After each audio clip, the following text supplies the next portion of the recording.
the only reason why I don't like throw capitalism completely out as it is like because I understand that there may be some point to have that like kind of idea that there wants to be some like efficiency, you know? Well, see, but now this is getting into an interesting conversation because the way the average person defines capitalism is primarily about markets. Right. Mm-hmm. And yet I don't think, in my view, and I mean I'm echoing the thoughts of Richard Wolff and other economists of that persuasion, but markets are not unique to capitalism. You can have markets without capitalism. Right. What defines capitalism, as in the economic system we've had for the last few hundred years, is capitalists, is people who control a large amount of capital, create an institution in which it's a top-down, hierarchical, authoritarian institution, you know, and their control at the top and their personal incentives as a concentrated power structure. And then you also have a market that they're functioning within. But you can have a market without the capitalists. You know, things like a democratic cooperative. You still have markets. You still have people making products and selling it and others buying it, and it's a market. But it doesn't have capitalists. It's a completely different structure. It's a democratic, bottom-up structure, which is radically different. I don't know if we can force the democratic... See, we can talk about tactics. Incentives for businesses to switch over, and like the whole like giving loans to businesses that want to start out. Right. Subsidize. Yeah. There's a lot of different...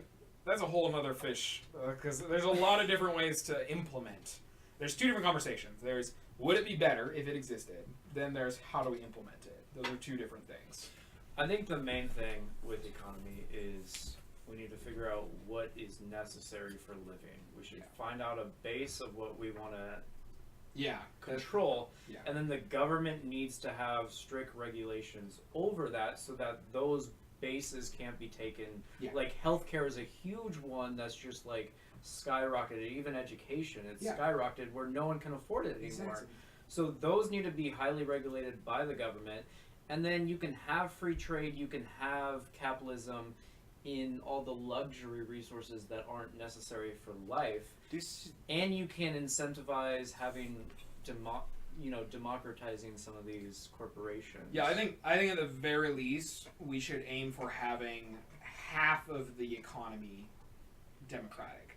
Because I think you need to establish, essentially just restart the race. I think you need to create a new sector of the economy that's based off a different model and allow them to compete in the market. See which one people like better, you know? That's what capitalism always is talking about anyway. Right. So fine, let's play your game. Well, and experimentation in general. Right? Yeah, it's experimentation. And you know what? I believe that the American people are going to choose businesses run democratically by their fellow citizens over autocratic institutions. That's why, and they're going to choose to work at them.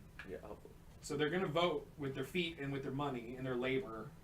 And if a company gets over $100 million in sales, maybe it should have to offer an option for the to sell it to the workers to buy it out, and you can even subsidize loans through the government to help those You're saying exactly slowly buy that company, and then they can run it. They can hire. They can vote in their own leadership and everything. Yep. So just a note, that is essentially the policy of Jeremy Corbyn in the Labour Party in Britain. He's currently the leader of the opposition party, so the equivalent of the Democratic Party here in the United States. And his position would be that any company that was either going to go public or sell its location would have to first offer right of first refusal to its workers to buy out the company and run it democratically. And if they choose to do so, the government would provide them with the loans and the assistance to transition it until it was viable. So that's definitely one option. That's what I mean. Like, I think that really hits the nail on the head of what I was saying about what we mean by big government. Mm-hmm. Because it's when we've elucidated the ideas of what it is necessary to survive.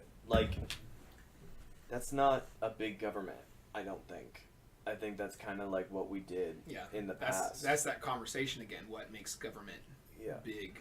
Is I it just think money being utilized, in a collective way, or is it government power. I think it's really just when you have some organization that is going to say, like, what in the realms of what we've decided is creative and, like, can be, like, where freedom should lie, it's like someone having more say over what's occurring in that than they should. But I think when we can say that, like, okay, well, you need these things to live, I don't think that is I don't think that's too big. Yeah. Regardless of what it is. Yeah. You know what I mean? It's like, as long as we can say definitively that this is what is needed to live, that should not be an option. And I don't think the government should own hospitals and stuff. I think they should. No, I don't either. I think they just should be regulated. So it's not necessarily a big, it's not even a big Well, like, so government. single payer, they don't own any of those companies, but they're the ones who are going to pay them. Our money goes to the government, and the government handles all the bills. Yeah. And it's still private businesses giving us the health care. Because that way you still have the competition within the smaller private There's still a market that they're Yeah, competing yeah. for, and it's always going to be there because people always need health. It won't be as lucrative, but I don't think it needs to be as lucrative. I Exactly. mean, they're making Well, and fucking what the shit hell? tons of money. Like, when we also talk about, like, the state of our economy right now, it's like, what the fuck does even Yeah. lucrative mean? You're leaving at 2, right, Sean? Yeah. Okay, well, we gotta let's try to breeze through these. We Yeah. can hit these Oh, shit. in more detail next time. Okay. But let's just, like, quickly touch base on them.